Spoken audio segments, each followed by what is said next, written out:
The four corners of the earth we are preach God's word in various places. And from in the darkest night right to the daylight we give praises. So we give praises. Now on everyday topics, well you know we come for shine some light using godly principles, yes that's right. On the straight and the narrow path, that's where we go. Welcome to the DayeLight Show. Welcome to the DayeLight Show with your host Crystal Daye. I'm super excited for another week on the show. I hope that you have been enjoying all our guests so far. I hope that you are been purchasing the books, right? For the book of the weeks and for the featured books. And I am excited about our conversation today. Now, of course, you know the mission of DayeLight Show is that we are shining light on everyday topics using godly principles. So the truth is, what does God say about everything? Not just about the religious things, but about life itself. And today I have a dear friend with me in the house. I'm super excited. It's always a blessing to just listen to her and the wisdom that flow from her. And shout out to her nice, clean husband, Mr. Mindful himself. And I want to welcome Miss Natassia. Right. Welcome to the DayeLight Show, my darling. Thank you so much for having me. It is indeed a pleasure to be here on this wonderful platform. You're doing an amazing job. Boy, we can just say glory to God. Amen. Because I would not have seen this for myself. Amen. But today, when I thought about this topic, I honestly could not think of a better person. And today we want to talk about how to bounce back stronger after facing many adversities. And I specifically wanted to not just say how to bounce back, but I believe your story is not just about bouncing back. Because it's, you can bounce back, but there's something that happens when you bounce back stronger, right? And then also, I was thinking about it as like not facing adversity. Because the truth is, this is life. Yes. The word of God promises us that in this life we would have troubles. We never say have trouble. Troubles, but take heed, they have overcome the world. And you have a testimony, and I know that you have some powerful advice for our listeners about how they too can bounce back stronger. So I want you to start by telling us a little bit about you. What do you do? We know that you are ambassador, after honorable, right? And just all the things that you're doing as a mother, as an entrepreneur. Tell us a little bit about you. Definitely. So, of course, my name is Natassia, right? People do call me by that's my government name, but there are titles added to that. So persons know me as Ambassador, right? Other persons will call me Her Excellency, and many others. I am an entrepreneur. I am executive director for Mind Food International, a company that my husband and I started from in our bedroom. And today that idea has literally matriculated into having 100 staff members, varying from different sector. We are international speakers, both my husband and I, Governor General awardees, United Nations ambassadors, but more so we are kingdom children. And that's a title that really means the most to me. And so, yes, I do have a story that it's almost like the two extremes when you hear the wonderful titles and the things that I'm doing right now versus where I'm coming from. I'm coming from a humble community called Almontown. It is poverty. I grew up poor. I know we share similar backgrounds. So we know about gang violence. We know about not having food to eat. You have to buy the chicken back and rice to eat for dinner. And we're belly full, we're grateful. But you know that there's more to life because by the time you go to school and hear other students talking, you're like, what? You went to Disney World? Yeah. Terrible. I went to the movie theater. I was clueless. I know, right? I was like, what is that? But, I was still grateful because even though I was poor, I didn't even know I was poor because I was okay. I was happy, right? And I remember the very first traumatic thing that ever happened to me was when I was 10 years old in Almontown, coming home from micro practicing. So I was just walking down Maraska Road, and I was met by another classmate who, he came to me and he said, Natassia, your house a bundle. And I was thinking to myself, well, what a sick joke. But by the time I got home, it was for real. There was no house, and quite a number of us as relatives were displaced.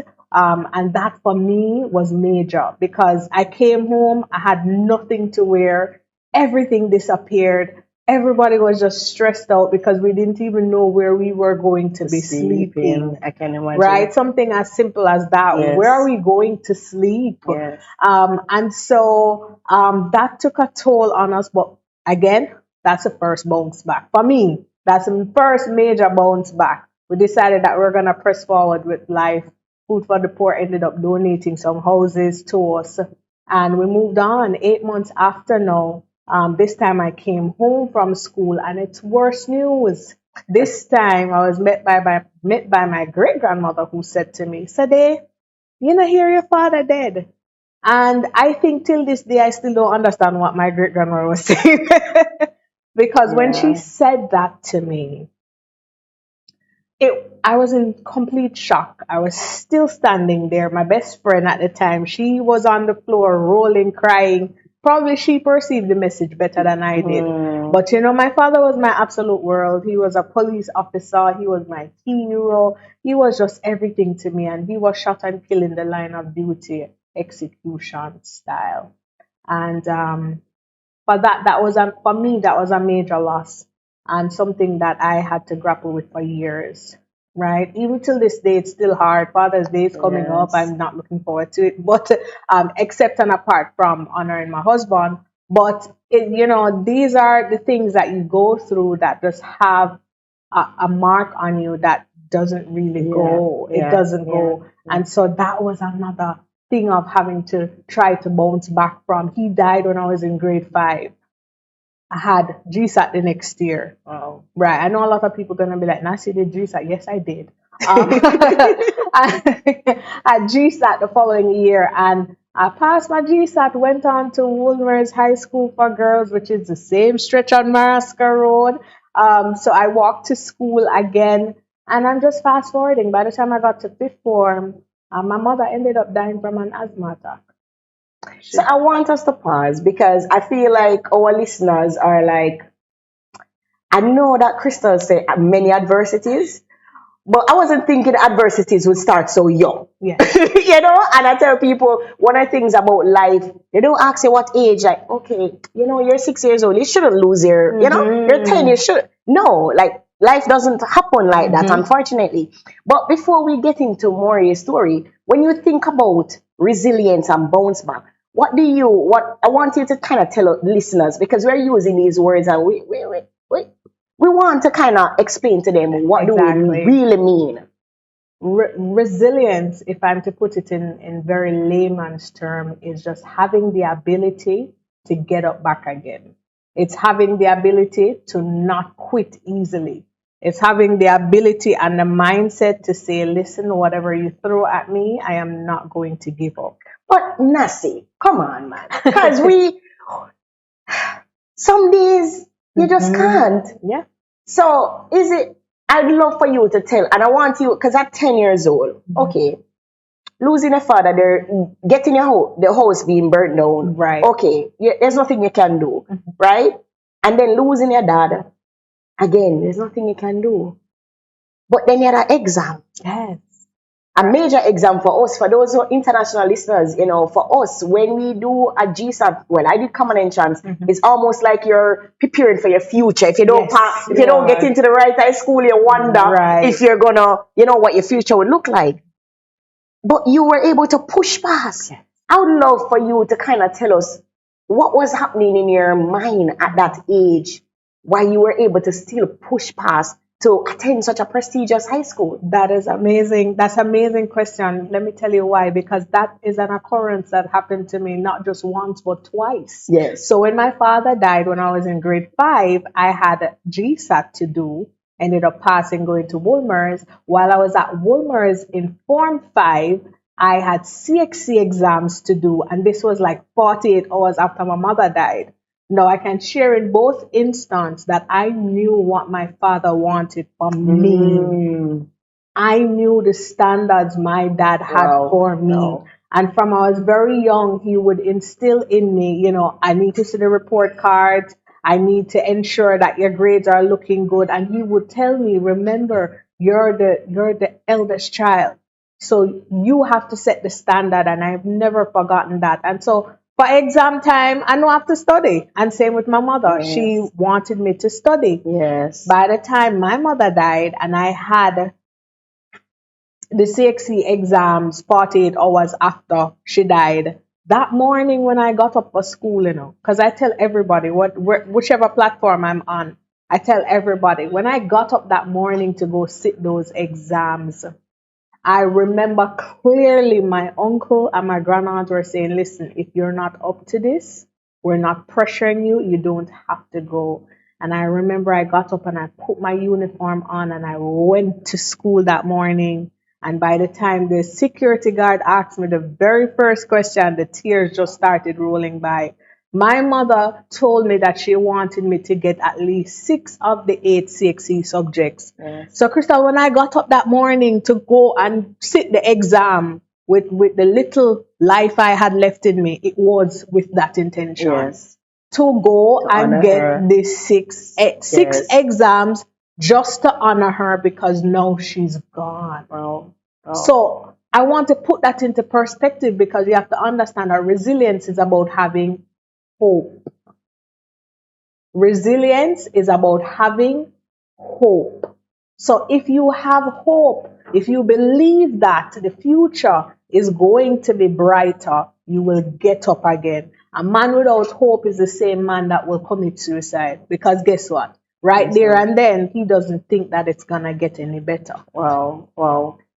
In our conversation, as you mentioned, and you as a child, teenager, channeling this motivation that came from your parents, and I'm thinking, for the average person that feels like they don't have parents or have somebody, what would be their thing? Yeah. Great question. But let me tell you, God is so amazing. Even if that child does not have a supportive mother or father, or the father is missing, or they don't have no mother, let me tell you something. He is so good, he provides a grandmother. Jamar he talks about his mother, but he talks mostly about his grandmother, because she was the one who spoke into him and said, listen to me, listen, the stone that the builder refused, right, is going to be the head cornerstone. There's always somebody that God placed in your life. For many persons, Yes. Crystal is a teacher. I was just going to say that it could be a teacher. Is a teacher. Yes. For some other people, is a pastor. Yes. It's somebody Yes. down the Yes. road. Is a little man down the road. So there are Friends. positive Yes. influences around Yes. any individual. Sometimes it's a complete stranger. True. I have a lot of them. They reach out to me on Instagram or whatever, and then soon enough they become mentees and they become Yes, friends. And we yes. talk about all kind of different things. But there are people out there who Yes. genuinely want to help, Yes. and they will help to motivate you. Yes. Motivation is something that I can put a little spark into you, Yes. right? I can share my story Yes. and inspire you a little bit. But motivation, it comes from here. Yes. Nowhere else. Comes from here. Yes. So I can light the spark to get you activated, but you have to do it every single day. Yes, thank you. So, even as we continue the conversation with Natassia, that says, how do we bounce back? Not just bounce back, but bounce back stronger from many, many adversities. And again, I'm sure, she's sharing death and, losing her home, etc. And maybe that's not your story.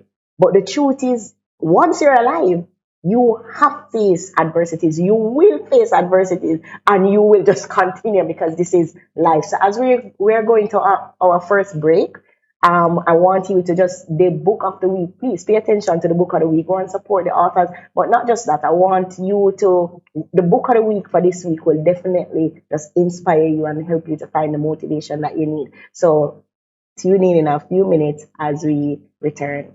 Talk to you soon.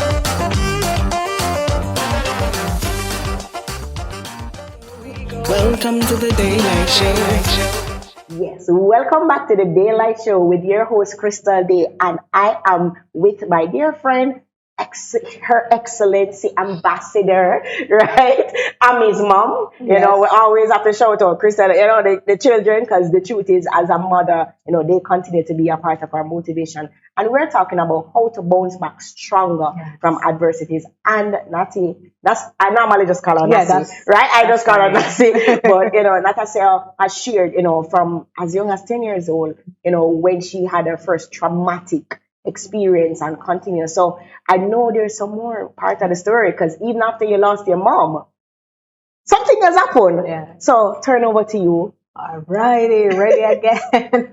So after my mom died, that was really tough. Let me tell you, I could not understand my father's death. My mother's death was beyond me, and thankfully, my grandmother, who was living in the States, had relocated. She came back home, I think it was months before. So naturally, my brother and I went to go live with that grandmother, who is my mother's mother.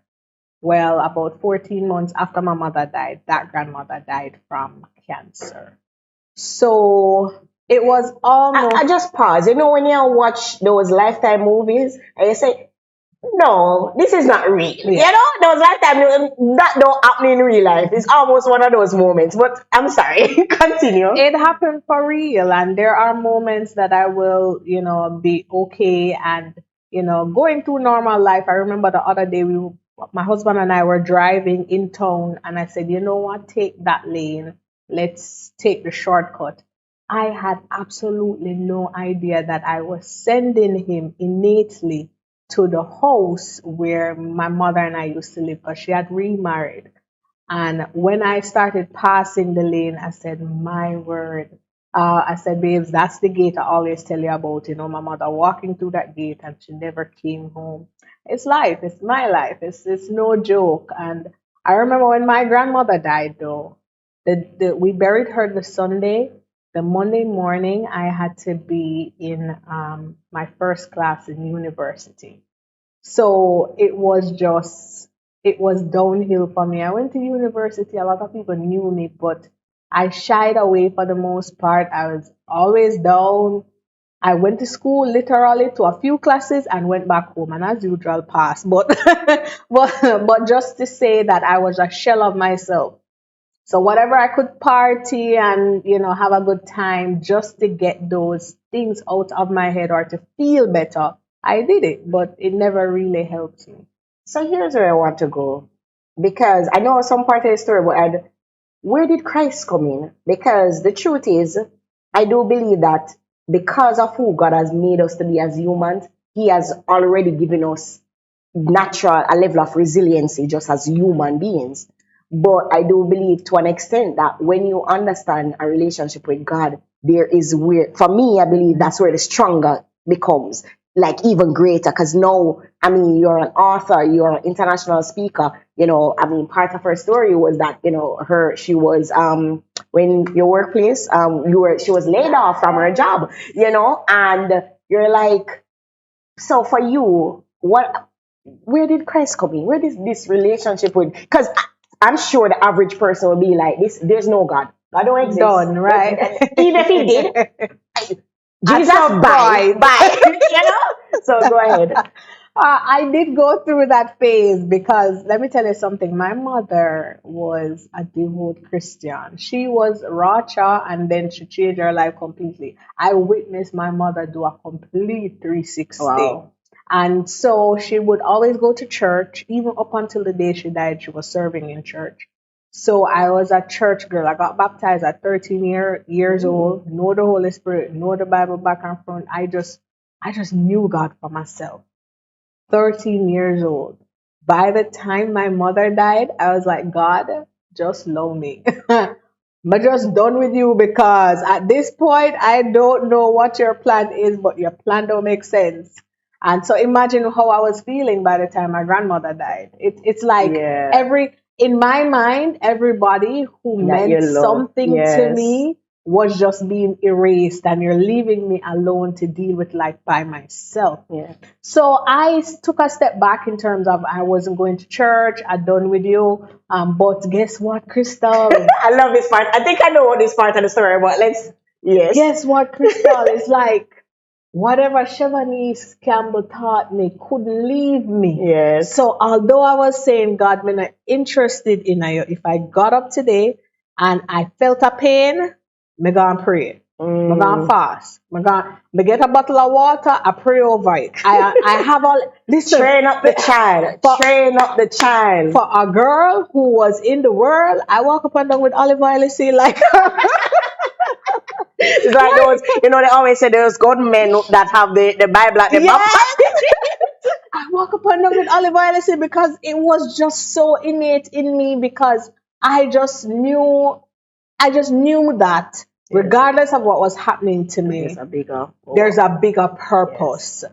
And so that still kept me going. Yes. I was saying, God, I'm not going to go into no church and serve you because I saw my mother serve you. And the day when she died, her church crew set out to go serve in the church. Wow. So it didn't make sense. However, I also knew, you see, her pastor, my mother's pastor, the same pastor who did her wedding, did her funeral, and never forget that conversation with that man. That man is a Brazilian, and he said to me, he said, you know, you're going to be a server in this church one day.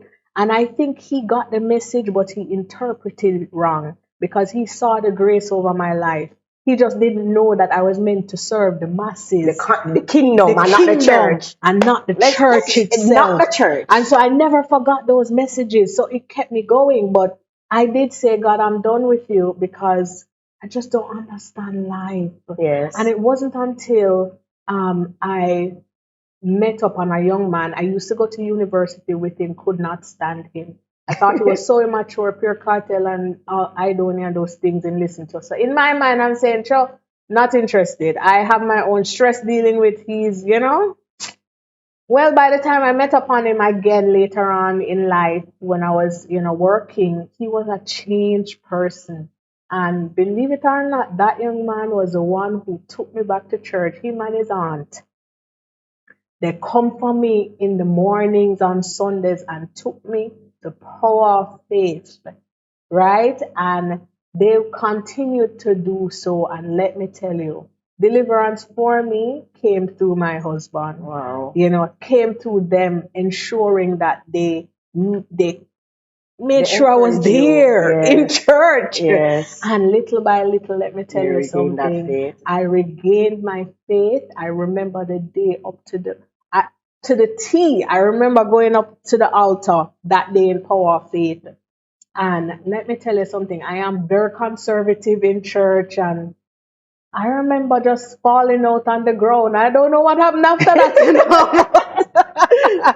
You woke up and something was different. I woke up and I was saying, well, that's new. Yeah. That's new. And for 3 weeks straight, I kid you not, I felt joy. I was light. Wow. It was like I was a different person. Wow. Everything transformed. Wow. And my story started taking shape. Yeah. I started getting messages. We don't talk a lot about sometimes the prophetic words we get. Ooh. And I would just meet upon people and say, God say you must open your mouth. And I say, open which mouth? They don't want to hear my story. My story is depressing. Yes, yes. And my husband would tell me, say, no, you can't just hide. People need to hear from you. And I was like, babes, I'm an introvert. I'm not meant for this thing. Yes. And the moment I got over myself, Crystal, I got over my insecurities. I got over who was watching. I got over that my past wasn't perfect. I got over that the fact that, listen, there are people out there who need to hear my story so that they can walk in purpose. When I started to understand those things, I said, you know what? I'm going to go for it. Crystal, I've never looked back. Yes. And let me tell you something about resilience. It don't mean that you feel that way every day. You don't feel that way every day. I think he has a funny sense of humor because every time I have these kinds of platforms, the very same thing I'm talking about is the very same thing that I go through. I live the message of resiliency. in my business, in my marriage, in everything that I do. So it's not just about waking up and say, oh, Crystal, I'm going to feel like be a friend today, may I block you. Yes. I'm just going to block you. I'm done with you. I don't believe in that. Here where I want to go, because as we are wrapping up, I just listen to Natassia. No matter how you hear the story over and over, for me, you just always see Christ in the story. But, just to wrap up some things that you have said that I want the listeners to pay attention to. When you think about bouncing back and resilience, everything that allowed her to be where she is, it wasn't about her. She had to find something that was greater than her, whether it was to make her parents proud, whether it's to, just complete university so, eventually life would work out, in her favor or whatever it is. But it's not about you. No. The story is bigger than you. And I'm so grateful because you started to share your story and you started to, just be a speaker and all of these things, wrote books, and you have just been such a blessing to the kingdom of God. And I just want to say thanks for that. Another major thing that you said that I want persons to pay attention to is that it's almost like the last skip band, when it out, it come back in. Because the truth is the bouncing back will happen many, many, many, many times. And each time, let me correct you, and each time when the arrow goes back to go forward, it's not going back the same place. I'm launched even further. So it's stronger. It's like every single moment that you go through your period of adversity, by the time you get launched again, you're going miles, miles ahead. Wow. Listen, as we are coming down to the end of the show, I want Natassia to tell us a little bit about, how we can follow her, tell us a little bit about her books, etc. But before you do that, I want you to speak to somebody that the truth is they don't see anything positive about their life. They don't see any. The future looks blurry. They don't have any money. We're talking about dreams, pursuing dreams and all of that. Natassia, you can talk all you want. So I want you to just spend 30 seconds and just talk to that person. Indeed. I know my story may not be exactly yours, but in my very own way, I've seen some very dark days. And it's not that I just saw dark days and the dark days stop. Even to this point, we all go through moments or periods where it's just darkness. I'm not talking about like a tunnel of darkness. You just don't see the light appearing to say, listen, to the glimmer of hope here, hold on. But let me tell you something. Your life has been given, assigned. You have purpose. And let me tell you something again. People cannot determine who you are. I don't care what people have spoken over you, who said you weren't going to become anything. The possibilities of your future don't look good. You don't have to listen to any of that because that's not your creator. That's not your source. Understand that what you're going through right now is a setup for later on. If I had not gone through all those things, I don't think I'd be qualified to sit on certain boards, to sit in certain committees, to be even holding certain positions, because guess what? I wouldn't have gone through anything. So all I have to say to you is understand that this is preparation for something greater than you can understand right now. The puzzle don't make sense looking at it when it's not done. It's when it's complete that you can look at the puzzle and say, oh, now I see the picture. So my advice to you is don't quit in the middle of your puzzle. Don't quit in the middle of your book. When you reach page 30 and the book has 100 pages, you're not even halfway through.